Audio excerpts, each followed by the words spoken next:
Tembok besar China. Kalau dengar nama itu, apa yang kebayang? Pasti bangunan super megah, super kokoh yang membentang gagah di puncak gunung kan?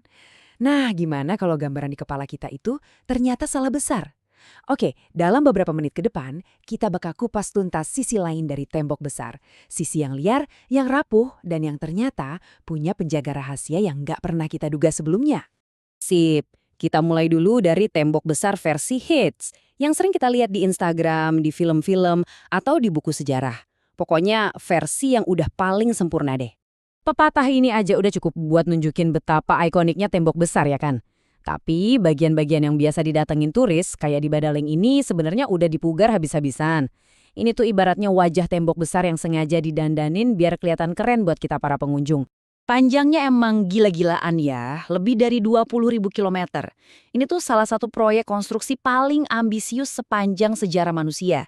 Jadi pantes banget kalau jadi legenda.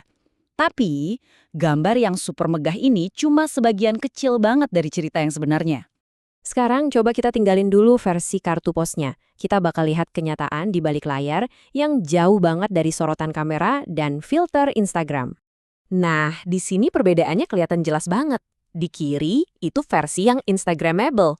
Tapi yang di kanan, yang disebut tembok liar atau Wild Great Wall, inilah wujud asli dari sebagian besar tembok besar. Nggak diurus, dibiarin hancur sama alam, dan kondisinya seringkali ya menyedihkan. Dan angkanya, jujur ini beneran bikin kaget. Lebih dari setengah, tepatnya 52,4% dari tembok besar yang asli itu udah hilang atau rusak parah. Bayangin, hilang. Bukan cuma retak-retak dikit, tapi bener-bener lenyap. Loh, kok bisa hancur? Ternyata, begini, sebagian besar tembok besar itu materialnya bukan dari batu yang kokoh, tapi dari tanah yang dipadatkan. Coba dibayangin, kayak istana pasir raksasa. Ya jelas kalau kena angin terus-terusan, diguyur hujan, kena garam dari tanah, plus cuaca ekstrim, ya lama-lama rontok juga, apalagi ditambah ulah manusia. Ngeliat warisan dunia yang super penting ini hancur, tentu aja ada banyak upaya buat memperbaikinya. Tapi niat baik aja ternyata nggak cukup loh. Pertanyaannya jadi rumit kan? Gimana coba caranya benerin ribuan kilometer tembok yang udah kadung hancur? Ini tantangan yang super-super besar. Dan ternyata beberapa solusi yang udah dicoba malah bikin masalahnya makin parah. Kutipan pedas ini muncul setelah ada upaya restorasi di bagian Xiaohekou tahun 2014. Jadi apa yang terjadi? Bukannya diperbaiki pakai material asli yang mirip, bentangan sepanjang 8 km itu malah ditutup rata pakai beton dan pasir. Hasilnya, bencana total. Keaslian dan nilai sejarahnya jadi ancur lebur. Nah, setelah ngeliat kegagalan restorasi modern, ternyata jawabannya mungkin udah ada di sana selama ratusan tahun. Tersembunyi, tapi sebenarnya ada di depan mata kita. Para ilmuwan nemuin sesuatu yang unik banget. Ternyata ada kehidupan di permukaan tembok besar. Sesuatu yang selama ini cuma dianggap kotoran atau ya lumut biasa yang harus dibersihin kan. Ternyata anggapan itu salah total. Kenalin, namanya biocrusts. Anggap aja ini semacam perisai hidup atau kulit super buat tembok besar. Isinya itu kumpulan dari bakteri, lumut, dan lichen yang tumbuh barengan jadi satu lapisan. Dan yang paling keren, lapisan ini ternyata nutupin lebih dari 67% bagian tembok besar yang diteliti. Banyak banget kan? Nah, ini dia bagian paling mind-blowing-nya. Coba lihat tabel ini. Si biocrust ini fungsinya kayak lem super dari alam. Mereka bikin tembok jadi nggak gampang nyerap air, jadi nggak gampang terkikis. Dan puncaknya, mereka bikin temboknya jadi 300% lebih kuat. Gila kan? 300%.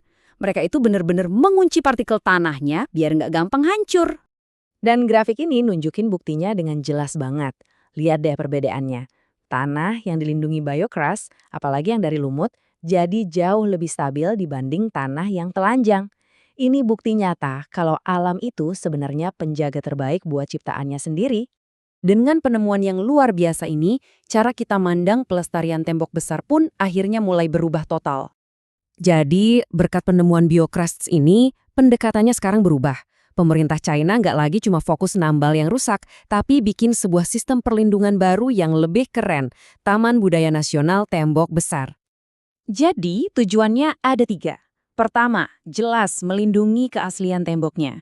Kedua, mengintegrasikannya dengan alam. Jadi, mengakui kalau tembok dan ekosistem di sekitarnya itu satu kesatuan yang nggak bisa dipisahin. Dan yang ketiga, mendidik kita semua tentang nilai sejarah dan ekologisnya. Ini adalah pergeseran besar dari sekedar monumen mati menjadi warisan yang hidup. Jadi dari kisah tembok besar ini kita bisa belajar sesuatu yang penting banget. Mungkin untuk menjaga karya-karya terhebat manusia, kita nggak perlu selalu melawannya dengan beton dan semen. Tapi justru kita harus belajar buat bekerja sama dengan alam, bahkan dengan makhluk-makhluk terkecil sekalipun. Gimana menurut kalian? Cukup keren kan pemikirannya?